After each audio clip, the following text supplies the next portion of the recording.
Bien, Madame la Présidente, chère Maia, Messieurs les ministres, Mesdames, Messieurs les ambassadeurs, Mesdames et Messieurs, je suis particulièrement heureux de vous accueillir aujourd'hui à Paris, Madame la Présidente, une fois encore. Depuis votre précédente visite en novembre 2022 à l'occasion de la conférence de la plateforme de soutien à la Moldavie que nous avions clôturée ensemble, votre pays a connu de nombreuses évolutions. La Moldavie a aussi eu le courage, la force d'accueillir à l'été 2023 le sommet de la communauté politique européenne, rassemblant 46 chefs d'État et de gouvernement qui a matérialisé l'appartenance de votre pays à la famille européenne et aussi manifesté la solidarité européenne avec votre pays. En décembre 2023, sur la base du rapport de la Commission européenne, le Conseil européen a pris la décision d'ouvrir les négociations d'adhésion avec la Moldavie. Cette avancée historique, pour laquelle la France a inlassablement œuvré, ouvre un chemin vers l'adhésion pleine et entière de votre pays à l'Union européenne. C'est la reconnaissance des mérites de la Moldavie et je voudrais saluer tout particulièrement, Madame la Présidente, votre détermination à mettre en œuvre sans relâche les réformes difficiles mais essentielles dans le cadre de ce processus d'adhésion qui est maintenant un cap clair pour votre pays. Alors que la guerre d'agression conduite par la Russie contre l'Ukraine vient d'entrer dans sa 3e année, ses répercussions continuent de menacer la stabilité de toute l'Europe et tout particulièrement de la Moldavie. Au-delà des conséquences économiques majeures de la crise économique déclenchée par l'invasion de la Russie, la Moldavie a dû faire face à des violations inacceptables de son espace aérien par des drones comme des missiles russes.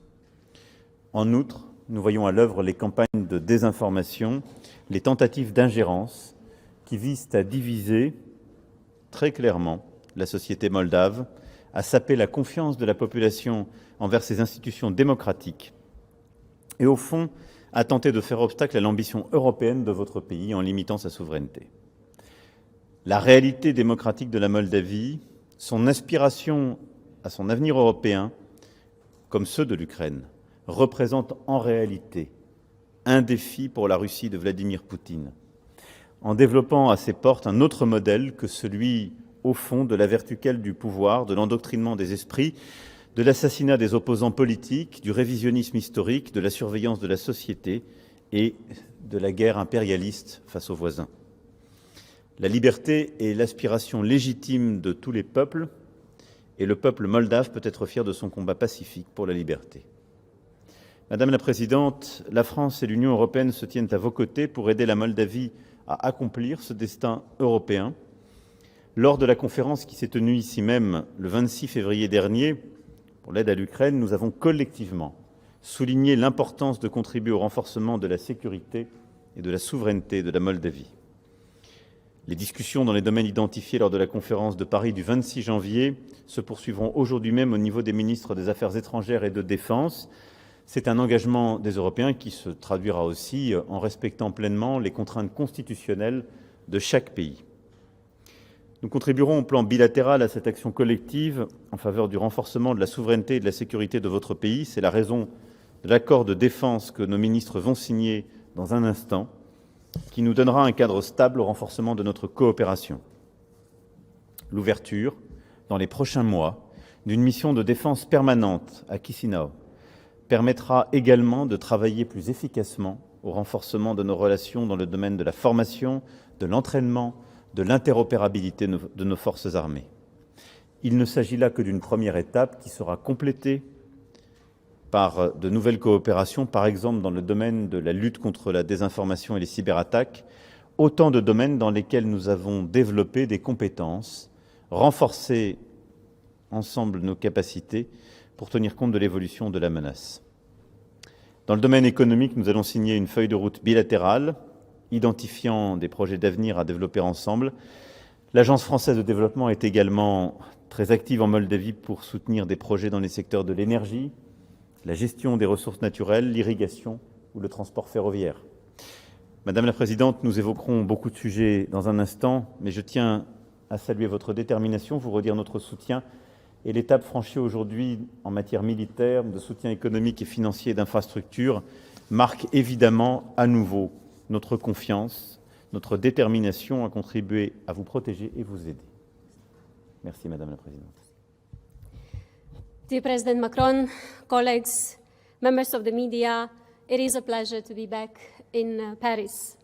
France and President Macron personally are amongst Moldova's strongest and closest supporters. France has stood firmly with us on security matters since Russia's unprovoked invasion of our neighbor, Ukraine. France has stood with us by providing support during the past 2 years of turmoil caused by Russia's actions. France has stood with us as we advance on our journey towards the membership of the European Union. And for this, I express my profound gratitude to President Macron and the French people. Ladies and gentlemen, Russia's full-scale invasion of our neighbor, Ukraine, is in its 3rd year. But Ukraine is not giving up. Neither should Europe. France and Germany have laid the foundations of Europe that we know today, a continent of peace, solidarity, and prosperity. And this very Europe is today under a grave assault by the regime of Vladimir Putin. Europe is being attacked in Odessa, Kherson, Kharkiv. Today, Ukraine is the front line in the battle for Europe, for everything that we hold dear, everything that we stand for as Europeans. Our shared security is on the line in Ukraine. If the aggressor is not stopped, he will keep going, and the front line will keep moving closer, closer to us, closer to you. Europe must, therefore, present a united front. Aggression must be repelled by a strong force. Yes, freedom is not free, but dealing with an emboldened aggressor will cost even more. Thank you, President Macron, for standing strong by Ukraine and by Moldova. Thank you for your vital effort bringing European nations together, as you did on the 26th of February, to support Ukraine and restore lasting peace on our continent. Ukraine needs help now. Nothing is more urgent than helping Ukraine stop the aggressor. We in Moldova know that the Kremlin's expansionist goals stretch beyond Ukraine. Russia's actions to undermine Moldova's democracy are proof of that. The regime in Moscow seeks to control my country through energy blackmail, sponsoring protests, running disinformation campaigns, launching cyber attacks, interfering in our elections, pouring in dirty money, and even attempting a coup. Our meeting with President Macron comes amidst a renewed attempt by Russia and its proxies to put extra pressure on my country. But we stand tall. Moldovans have the right to decide their own future, and this future lies in the European Union. I'm grateful to President Macron's consistent, unwavering support during France's presidency of the European Council in the first half of 2022 and at last December's summit in Brussels, which approved the starting of accession negotiations. France's solidarity is much deeper than that. President Macron has initiated the European political community, which has become an important platform for EU and non-EU countries to get together and discuss crucial issues facing our continent. He was also key in setting up the Moldova Support Platform, together with Germany and Romania, to channel budget and humanitarian aid to our country as we coped with the multiple crises in the wake of Russia's invasion of our neighbor. Today, the signing of both defense and economic cooperation agreements with France also sends a powerful message that Moldova is growing stronger with France by its side. Our defense cooperation is deepening, and recent acquisition of a high-performance air radar is a case in point. More than 200 French companies are active in Moldova, providing mutual benefits to both economies. As EU membership moves nearer, we know that engagement by companies will only increase.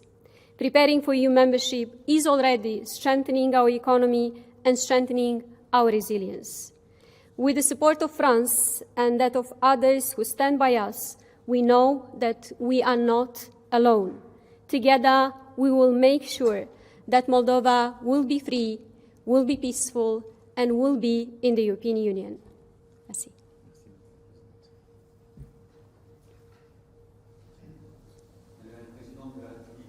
Monsieur le Président de la République, Mesdames, Messieurs, nous allons procéder à la signature de 2 accords entre nos 2 pays.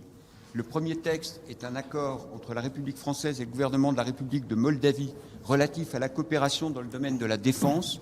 Signataire du côté français est M. Sébastien Lecornu, ministre des Armées, et le signataire du côté moldave est M. Anatoly Nosati, ministre de la Défense. Je vous en prie.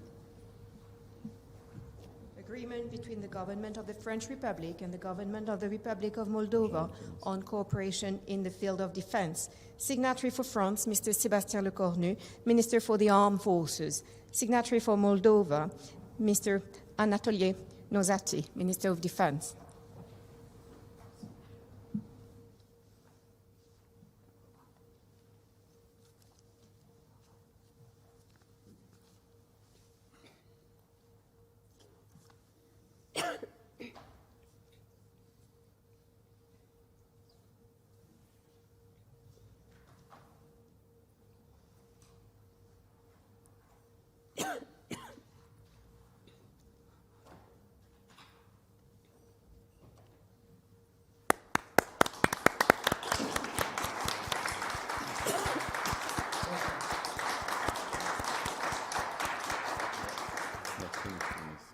Le deuxième accord est une feuille de route sur la coopération économique entre la République française et la République de Moldavie pour la période 2024-2029. Le signataire côté français est M. Stéphane Séjourné, ministre de l'Europe et des Affaires étrangères, et le signataire du côté moldave est M. Dumitru Alaiba, vice-premier ministre, ministre du Développement économique et de la numérisation. The second agreement is a roadmap for economic cooperation between the French Republic and the Republic of Moldova for the 2024-2029 period. Signatory for France, Mr. Stéphane Séjourné, Minister for Europe and Foreign Affairs. Signatory for Moldova, Minister Dumitru Alaiba, Deputy Prime Minister, Minister of Economic Development and Digitalization.